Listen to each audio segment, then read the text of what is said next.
She works at a bookstore in NYC and makes $53,000 a year, but she's fulfilled with her life. Guys, let's go ahead and check out today's reaction. Welcome back to another Coffee React and Talk with Shields Media. Shout out to all of my channel memberships. Thank you guys for supporting the channel. It means a lot to us. But the myth out here in the financial space and in the economy is that you always got to make the six-figure salary. You always got to make the big jobs with the big career with the big bucks. I have not watched this yet, so I was curious to share it with you guys and see what we can learn together. I have no idea what this contains, so let's check it out. I'm not ready to set my sights on a capital C career. I look around and I see so many people who have a big career and they're so unhappy. Facts, I've seen that too. I feel like with my little C career and my little life that I have, I feel like I get so much more meaning and fulfillment on a day-to-day basis. That's what it's all about. My name is Eileen Tyrrell. I'm 26 years old and I live in New York City on $53K a year.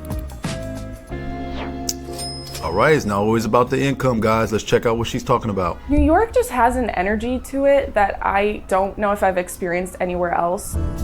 Just feels electric when you're walking around. I commute into Brooklyn every day. That's facts. I remember visiting New York. I am the store manager at the bookstore, and from that I make $45,000 a year. The remaining $8,000 comes from side jobs, primarily freelance writing. I also do pet sitting, and now I'm making money from TikTok. Nice. So she's getting around, man. She's doing what she has to do. About $50K a year. I want to show people that you don't need to be making six figures to have a good life in New York. It does feel very romantic, and just getting to be around books all day long and getting to talk to customers about books and shelve books and see what new books are coming out is a very special job. It's the kind of job that maybe you wanted when you were a little kid and then you grew up and you had to be funneled into the corporate pipeline or whatever. Yeah, let's talk this budget. Let me see about the budget. Budgeting in New York can be hard. I make $53,000 a year, and people ask me all the time how it's possible to live here on that income. I'm not gonna lie, I'm not gonna sugarcoat it. It's hard, but it's so worth it. Once or twice a week, I'll meal prep multiple meals, and that will be my lunch for work. It's okay that I'm living on this tight budget. For me, it comes down to three things. I don't have a lot of debt. Nice. I have very reasonable rent, and I don't spend a lot of money. Okay, I want to pause it here at this chart real quick.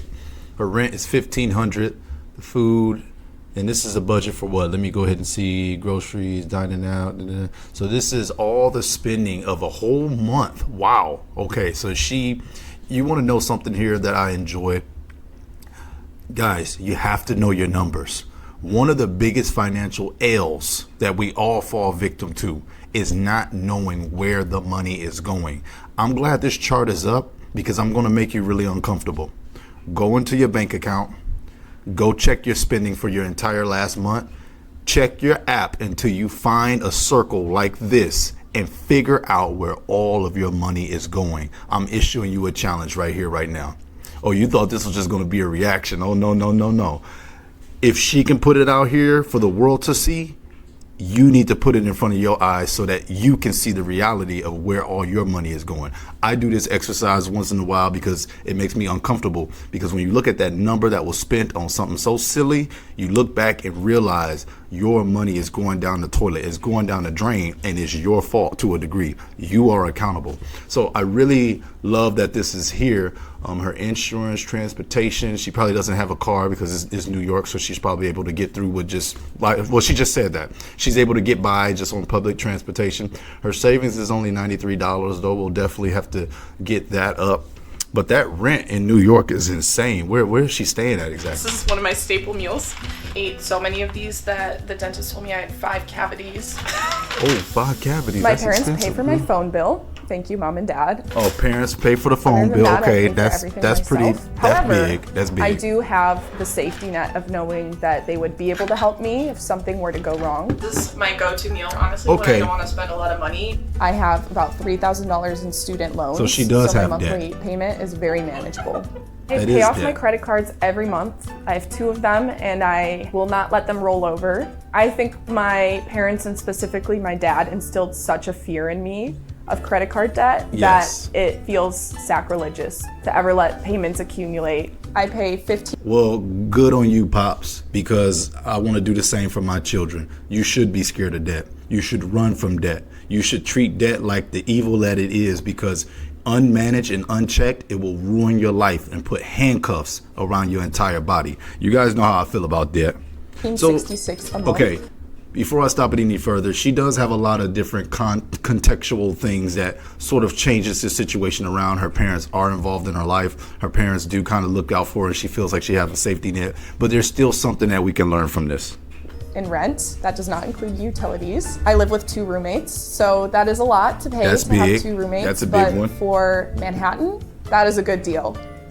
I just don't really spend a lot of money. I don't buy a lot of things. All of my furniture and most of my possessions are things that I either brought with me from college or are hand-me-downs that friends gave me. This puffer, someone left it at a party at my friend's house, so this jacket was free. I kind of had to train myself to find hobbies and interests that weren't related to spending money. That's that big really too. helps That's when pretty you're living big. on this type of budget. You always think spending money is the way to have fun. There's so many things you can do without I try to spending keep money. my dining out expenses low because that adds up very quickly. However, I get a bacon, egg, and cheese from my local deli probably once or twice a week. Can I do a bacon, egg, and cheese on a toasted everything bagel, please? There are a couple expenses that I don't really stress about. The first one is buying coffee every day. Going That's to a my coffee problem, shop y'all. and having a face-to-face interaction is so underrated. That's why I've been trying to make it at home so much. It's honestly That's the my highlight issue. of my day. It's absolutely worth the $4.50 that I pay for my coffee every day. In my area, I it's think like $6, the idea that we man. should be sacrificing these little expenses for the sake of an extra $20, $30 a week. That's an idea that I struggle with because I think sometimes those little expenses are tied to a sense of community and a sense of greater purpose. Yeah, you can I spend donate on about small things. $100 of my monthly budget into various organizations. I want to give back to a city that gives me so much. I try to focus on local organizations, food banks, and mutual aid, stuff like that. That's actually really nice. I really like that. I really like that approach. Guys, I have thought again, before I continue to let this run, it's not about just what we can always take from the world. It's about what we can give back. And even for me, that's one of the financial things that I want to improve in 2026. That video is coming soon. I want to give a little bit more. I want to donate a little bit more.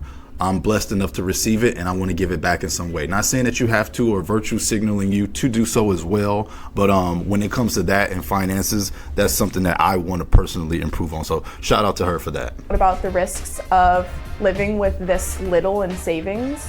And to me, at this moment in time, it's worth it. I'm comfortable taking that risk. Okay, so she and really doesn't hoping have any that things savings, are going to though. work out further down That's the line. important, a lot guys. of You gotta people get might your view savings that up. as naive or financially irresponsible, and that's okay. When I moved to New York, I had about $3,000 in savings. That was Okay. after I had paid for the moving truck and for my first month of rent and the security deposit. Okay. These are gonna be so good. I knew I obviously needed a job. Hi. I did apply to a couple of engineering jobs, and I actually got an offer. It was $67,000 a year. Thank you. I thought about it, and I ultimately turned it down. I had just made a promise to myself that I wasn't going to take a job just because it felt like the natural step or the Yeah, I expected just thing made a from video me. on that. I wanted a job that filled my cup every day. I didn't just want made a a job video that on was that. going to require me to sit at a desk and do work that ultimately wasn't meaningful to me. It was from that decision that I ended up first working in a bookstore. Okay. I have always kind of thoughts on that, pictured but I it want as to let more her of get a through it. stopgap job, but I just fell in love with it. I didn't expect it to expand into what is now my full-time job, but that's how things go, I guess. You never know what's right around the corner. So that's one thing that I'd like to touch on too. I just made a video about how I myself just recently turned down an offer for a promotion because sometimes your peace is more important than anything. Sometimes your peace is more important than the paycheck.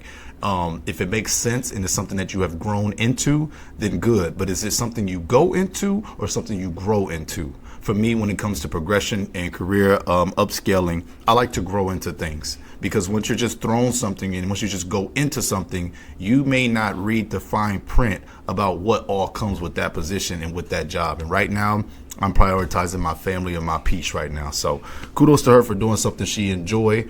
Everybody's not that blessed to do so. Sometimes you just got to do what you got to do, whether you enjoy it or not. That's life. That's adult. I'm pretty content with my life. At the moment, I'm not yearning for anything else. I have a job that That's I love. huge. I have a life that I love. And Huge. the financial stability is not quite there, but get there. for It'll now, get there. it's a trade-off that I'm comfortable with and I'm willing to make because I love my life so much. Wow. There's this Oscar Wilde quote that goes something like, with freedom, flowers, books, and the moon, how could one not be perfectly happy? I have freedom. I can go buy flowers. Okay, sometimes I can't afford flowers, but I have freedom and I have books and I have the moon, and that is enough for me a lot of the times. All right, and that about wraps that up. So guys, there's some couple points that I want to touch on here. One thing that she said was very important was she was content with her life. In this age and world of consumerism, that is one of the least heard things that I've heard around the block, because we're always taught and we're always propagated to go for more, get the bigger car, get the newest car, get the latest clothes, upgrade the house, get the big apartment, pay the big rent. We're always taught that we have to continue to go up and consume and consume and consume. And the higher our income get, the more our consumption should become. So to hear someone actually say, hey man, I'm content with $53K a year. In the Midwest, that'll go a long way. You know, again, kudos to her in this video. There is a lot of context to it. So I'm not saying that everyone should live like her. There should be a certain amount of financial stability that you should strive for your own situation and for yourself. But there are things we can learn from her. Avoiding the overconsumption of things that don't need to be consumed. Not becoming another person who's just going for the wage, but then ended up becoming a wage slave. So I thought this video would be fruitful to a couple of people who are just of a similar mindset. Obviously, she has roommates. Her parents are helping her out. So there's a lot of context with this, but there are some key gems that we can pull from this and apply it to our everyday life, all right? So I just want to share this video with you guys and give my little reactions and thoughts on it. Go ahead and check out the full video in my comment section down below or the description section. Be sure to check out the Shields Media channel memberships. Thank y'all for just looking out for a brother and hooking me up, man. It really means the world to me. I'll be back with tons of more content, and book reviews are coming soon. Thank you for checking in. I'll see y'all on the next one. Peace.